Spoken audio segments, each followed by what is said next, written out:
C'est maintenant le moment de notre entrevue. Nous recevons aujourd'hui l'un des programmateurs de la Cinémathèque interdite, Julien Fonfred. Alors Julien, bonjour. Bonjour. Bonjour. Pour commencer, on te connaît un petit peu pour être le programmateur de la section Temps Zéro au Festival de Nouveau Cinéma. C'est quoi la ligne éditoriale de ce programme-là, FNC? Alors c'est l'éternelle question, j'aimerais bien le savoir aussi, mais en même temps, une ligne directrice, c'est du plaisir, toujours du plaisir, on peut dire, d'une certaine manière, parce qu'il y a cette volonté de découvrir des choses différentes, de voir des films qui bousculent un peu, qui surprennent, d'avoir un vrai plaisir de spectateur. Je pense que l'idée de départ, c'était ça, et d'avoir des gens qui aiment ensemble aller voir des films dans une salle de cinéma pour voir des choses différentes, en fait, et qui sont aussi du vrai bon grand cinéma. Ça fait combien de temps qu'elle existe, cette section? Ça doit faire 12 ans maintenant, déjà, je crois. Oui. Okay. Oui. Est-ce que c'est le même objectif avec la Cinémathèque interdite?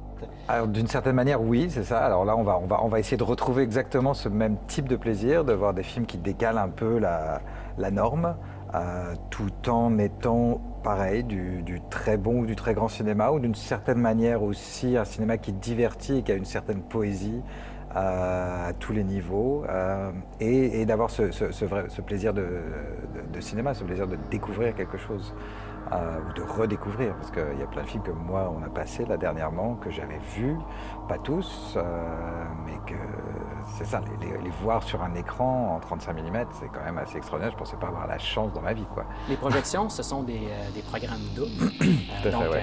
Un peu comme à l'ancienne. Exactement. Et là, il y en a eu 7 jusqu'à maintenant. Pour donner une petite idée à nos téléspectateurs, quel genre de film qui a été présenté jusqu'à maintenant?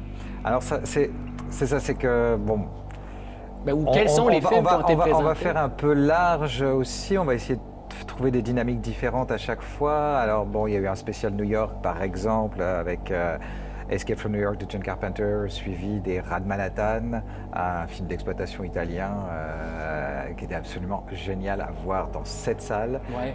Moi je l'avais vu avant, je l'ai revu là, doublé en français. C'était extraordinaire. Il y a eu le film de John Landis, Schlock. On a fait un spécial dysfonction familiale japonaise avec un film de Sogo Ishii. Est-ce qu'il y en avait un de Takashi Miike? Non, il n'y en avait pas de Takashi Miike. Bon oui, tout à fait. Familial. Et le dernier était un spécial western italien avec le magnifique Cour et une version de Hamlet en western italien, un film qui s'appelle Johnny Hamlet. D'ailleurs, ce sont souvent des doublages français qui oui. sont, tu viens de le mentionner avec le cas des Rats de Manhattan, ce qui peut paraître comme un sacrilège aux yeux de certains cinéphiles. C'est quoi la motivation derrière le fait de présenter des films doublés? Alors au départ, oui, ça me posait un problème, dans le sens où il y a cette espèce de ligne cinéphile un peu puriste. Mais après, il y a la réalité d'aller fouiller les archives de la Cinémathèque. C'est des films qui ont eu des visas d'exploitation à l'époque au Québec, qui étaient doublés en français.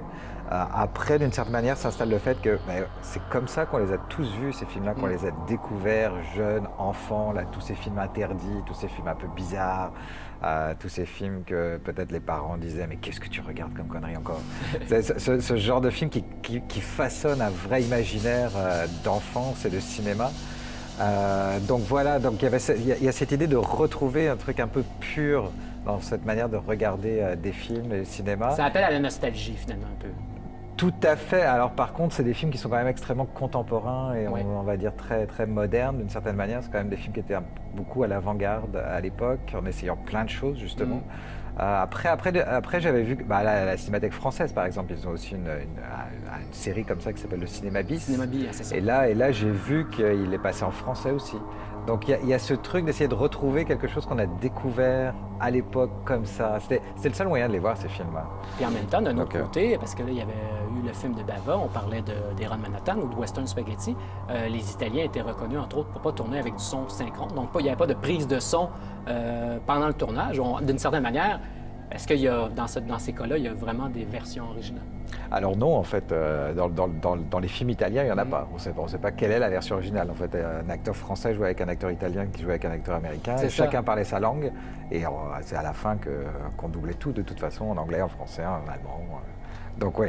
Donc, Et même les des doublages fois, il y en a fran- qui parlaient même pas. Il semble que certains ne faisaient que compter Ah, un certain oui, nombre oui, de oui, temps tout à fait. pour la longueur de la Mais ce qu'il faut réplique. savoir, c'est que les doublages français étaient vraiment chouettes à l'époque en plus. C'était des vrais acteurs, ça l'est encore, mais c'est pas la même chose. Je veux dire, on a passé le film Schlock de John Landis, Ouais. que j'avais jamais vu avant, que j'ai revu pour cette projection, et en fait, donc je l'avais vu en DVD en anglais, et là la version française, mais elle est démentielle. Ah ouais. Elle est complètement démentielle. Il y a plus de sensibilité C'est dans complètement le absurde jeu, en fait. Les doubleurs s'en sont donnés à cœur joie pour rajouter une couche de surréalisme sur tout le dialogue. Et en fait, c'est une super version. Là, le film est meilleur comme ça que dans sa langue originale. Des fois, on fait Donc, face à un autre film, tout simplement. avec, Tout à fait. Est-ce qu'il va y avoir d'autres projections, d'autres thématiques annoncées déjà? Ou... Alors, il va y avoir, si je ne me trompe pas, une projection le 21 janvier. Donc là, c'est ça. On est en train de fouiller, de tester des copies en ce moment. Alors, on peut peut-être le dire en exclusivité. Oui, oui. Alors, c'est ça. On essaie de voir en ce moment si on peut passer Piranha 2, le premier long métrage de James Cameron, donc avec des piranhas qui ont muté dans ce deuxième volet. Et C'était ils une ont des ailes. production Roger Corman, mais pour laquelle il avait Exactement. déjà fait Ouais. des Ouais. tâches en tant que technicien. Tout à fait, oui. Il y a plein de séquences sous-marines et tout ça, donc c'est très rigolo. Et en fait, on reconnaît vraiment James Cameron. Et donc voilà, les le piranhas deuxième? volent. Et le deuxième, ce sera Razorback de Russell Mulcahy. Oui, celui Et qui a donc, fait Highlander. entre Exactement, autres. exactement. Razorback, c'est mieux. Oui, C'est oui, ça. oui. En tout cas, moi, j'aime bien Alors, Highlander pareil, mais c'est un film un australien. sanglier géant tueur dans le fin fond de l'Australie. Et voilà, donc il fait très peur, il a des grandes défenses. Est-ce que tu peux nous parler en terminant un petit peu de ta collègue avec qui tu fais la programmation qui s'appelle Apolline Caron-Otavi? Tout à fait, donc ça se fait à deux, donc Oui. avec Apolline.